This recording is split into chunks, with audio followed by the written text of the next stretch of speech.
Hello नमस्कार दोस्तों। TRE 4.0 में सीट बढ़ेगी या नहीं, इस पर सरकार ने अभी कोई नया आधिकारिक नोटिफिकेशन जारी नहीं किया है। आज भी उम्मीदवार आंदोलन कर रहे हैं और ज़्यादा सीटें निकालने की मांग हो रही है। जो आज आंदोलन हो रहा है, 4 अक्टूबर का दिन है। आंदोलन से दबाव तो बन रहा है, लेकिन सीट बढ़ाने की फैसला पूरी तरह सरकार पर निर्भर करता है। अगर जल्द ही चुनाव या आचार संहिता अगर लागू हो जाए तो कोई भी सरकार नई घोषणा नहीं कर सकती है। इस बात का डर भी है अभ्यर्थियों के मन में। मतलब सीटें बढ़ेगी या नहीं, यह सरकार के ऊपर निर्भर करता है। जैसे आप देखते होंगे वर्तमान में कितना सीटें दिया जा रहा है, 27,000 लगभग सीटें दी जा रही है।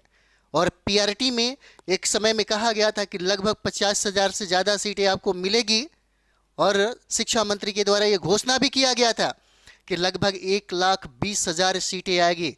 और यहाँ तक आप देख सकते हैं नीतीश कुमार ने उसी समय अपने आला अधिकारियों को कहा था कि 4.0 का नोटिफिकेशन जल्दी जारी कर दिया जाए। लेकिन बात यह है कि सीएम की बात कौन अब समझता है ना। सीएम की बात होती तो अब तक सीट नोटिफिकेशन और अच्छा खासा सीट भी आ गया होता। लेकिन बात यह है कि गठबंधन सरकार कौन है, ये भी तो देख लीजिए, है ना। वो क्या कहना चाहती है, वो क्या करना चाहती है, इस पर भी निर्भर करता है। और रही बात, 2-3 चीज़ों पे हम लोग बात करेंगे। जैसे में शिक्षा मंत्री बार बार आकर के ये कहते थे कि जितना भी वैकेंसी है, जैसे 1,20,000 की जो बात उन्होंने किया था, वो बार बार कह रहे थे कि ठीक है 1,20,000 सीटों को हम लोग जारी करेंगे 4.0 में। बाद में उन्होंने कहा कि ठीक है इसी को हम लोग डिवाइड कर देंगे, 60-60 हज़ार 50-50 सीटें हम लोग, है ना, 4.0 में और 5.0 में डाल देंगे। चलो ये भी ठीक था, ये भी कोई बात नहीं है। लेकिन अभी वर्तमान में जो सीटों की संख्या लगभग 27,000 के करीब है, इससे सबसे ज़्यादा परीक्षार्थी जो है ये नाराज है। अब शिक्षा मंत्री ये कहते हैं कि फिलहाल जितनी वैकेंसी है उसी के अनुसार प्रक्रिया आगे बढ़ेगी। अब बताइए कैसे होगा। एक तरफ तो डोमिसाइल को भी लागू कर दिया गया, जिस समय लागू करना था उस समय लागू नहीं किया, इस समय लागू किया है जिस समय सीटों की संख्या कितना है, मात्र 27,000। 35% अगर आरक्षण जो दिया गया खास करके बिहार के महिलाओं को, वो भी अगर उस समय लागू किया गया होता तो शायद उनको फायदा होता, है ना। अभी क्या है कि विद्यार्थियों के मन में ये डर है कि चुनाव के पहले नोटिफिकेशन देगा या चुनाव के बाद देगा। अगर आचार संहिता लागू हो गया तो फिर सरकार कोई भी नया काम नहीं करेगी। अगर मानते हैं कि नोटिफिकेशन पहले जारी अगर कर देता तो हो सकता था परीक्षार्थियों के मन में रहता कि चलो इतना सीट आ गया है, अब कम से कम भर्ती करा लिया जाएगा।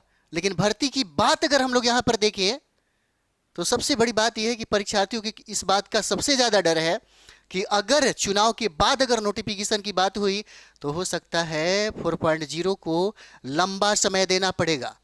ये भी हो सकता है कि 4.0 आएगा, कब आएगा इसकी कोई गारंटी नहीं है। अब जब नई सरकार बनेगी, नई सरकार घोषणा करेगी, तभी 4.0 के बारे में सोचा जाएगा। अब ये भी बात है। अब जरा सोच के देखिए, अभी आज का जो आंदोलन था, है ना, आज के आंदोलन में बारिश भी हो रहा था, है ना। बहुत सारे अगर हम लोग देखें तो बहुत सारे परीक्षार्थी भी गए हुए थे, बहुत जानने वाले भी गए थे वहाँ पर।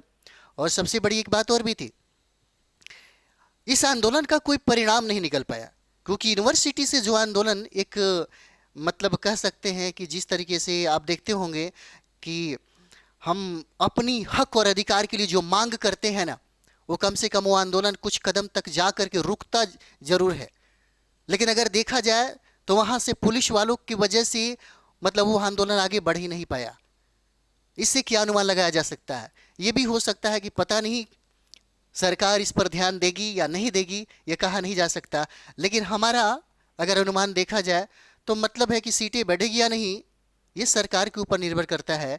अगर मानते हैं कि सरकार इसके बारे में अगर अच्छे तरीके से विचार करे, क्योंकि आप देख लीजिएगा शिक्षा मंत्री कहते हैं कि बीपीएससी को हम यदि याचना भेज देंगे। अरे कब भेजा जाना है ये भी तो कोई अता पता नहीं है, कोई अता पता नहीं है। भेजा जाना भी है कि नहीं भेजेगा, क्या होगा, ये 1 महीना पहले से ही ये बातें चल रही है। तो अभी सोचना विचारना होगा। अगर सरकार अगर परीक्षार्थियों के सामने अगर झुक जाती है तब तो हो सकता है नोटिफिकेशन तुरंत ही देखने को मिलेगा, चुनाव के पहले अगर मिलेगा, चुनाव के पहले मिलेगा, नहीं तो बहुत ही मुश्किल हो सकता है।